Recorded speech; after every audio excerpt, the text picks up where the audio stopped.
Another way you bait the hook according to the fish you're trying to catch is by your style of dress. Now, I don't know if you've ever heard of the great missionary Hudson Taylor, but of the 100 million Christians in China today, the vast majority are spiritual descendants of that one man.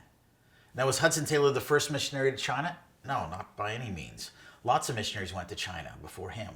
But when they went to China, they had this idea that before we can Christianize you, we have to civilize you. And so they would start off with the first thing you need to learn how to do is dress like a white man. Then number two, you need to get rid of those silly sticks. This is a fork, this is a knife. Well, for a 2,500-year-old civilization, that didn't go over really well. Well, when Hudson Taylor went over there in the 1800s, he realized that the gospel wasn't British. So he got rid of his English clothes and put on Chinese clothes. He dyed his hair black, grew it into a ponytail because in the 1800s Chinese men wore something called a Manchu knot, and presented the gospel to the Chinese in a way that was culturally appropriate. No different than the Apostle Paul when he said, I am all things to all people, so by all possible means some might be saved. To the Greeks, unlike a Greek, to the Jews, unlike a Jew. Well, today, with our style of dress, we do the same thing. We dress according to the people we're trying to attract. Now, we've been doing this for over 100 years. If you look back 100 years ago, a lot of pastors were actually preaching in medieval robes. And the idea came that no, we want our pastors to be wearing suits just like the common man. Well, in 2020, people aren't always wearing suits anymore. But we forgot why we started wearing suits in the first place. It wasn't to separate ourselves from the people, but to be one of the people. Well, your style of dress should be contextual to who you're trying to reach. So, your dress code ultimately is going to determine who will fit in. So, if you're trying to target young families and everybody here's in suits and ties, they're going to realize immediately that they don't fit in here. Your dress code ultimately communicates who you're trying to target. So I've had conversations with pastors who've told me, hey, we want to target young families, but they're still wearing suits and ties. And I just simply asked, are the people you're trying to target dressed like that?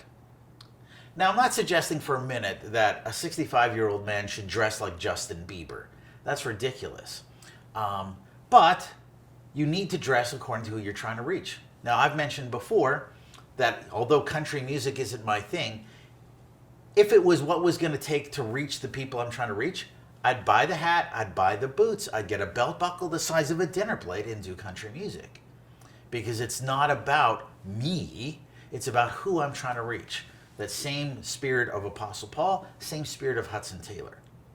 So I'm going to show you a number of images of pastors and how they dress. And I bet you can tell just by looking at them who they're trying to target and what the people in their audience look like. So look at this first guy. Who's he trying to target?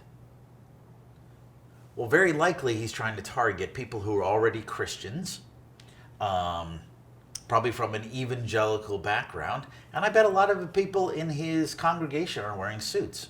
I bet you they're singing a lot of hymns. How about this guy?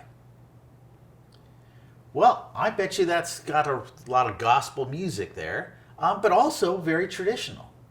You're not having anybody walking in there with t-shirts, and baseball caps.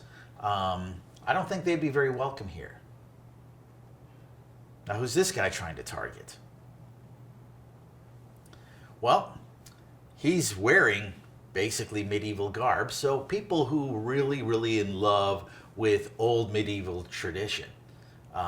Probably not the unchurched, and I bet you their music probably reflects the desire for medieval tradition. How about these guys? Who are these guys trying to target? Well, I bet if you could see a picture of their audience, I bet you'd see more than one pair of boots on their feet. How about this person here? Well, by the way she dresses and the way she does her hair, certainly there's a great deal of flamboyancy. I bet you could probably even tell, what her theology is when it comes to wealth. How about this young pastor? All right, he's got the ball cap on, but he's dressed fairly smartly. So he's kind of maybe a bit more of a transitional church. They probably do a bit of a blend because he's dressed in kind of a blend. How about this pastor? Who's he trying to target? Well, if you don't already recognize him, just by the way he dresses, he's targeting unchurched Gen Xers. And there's a funny little way you can tell fashion-wise why he's targeting that specific generation. And it's, if you look at his t-shirt and you look at the length of his jacket, the jacket is longer than the t-shirt. That's something that's really a hallmark of Gen Xers. Conversely, this pastor has a t-shirt that's longer than his jacket, which screams out millennial. Gen Xers hate to dress like this. They think those t-shirts look like 90s. But if you're targeting millennials, this guy's certainly on track. Now, if you're not a millennial, I'm not sure if you could pull that look off, so you might not want to try. But it's pretty obvious that this guy's targeting people probably in their 20s, maybe even in their 30s.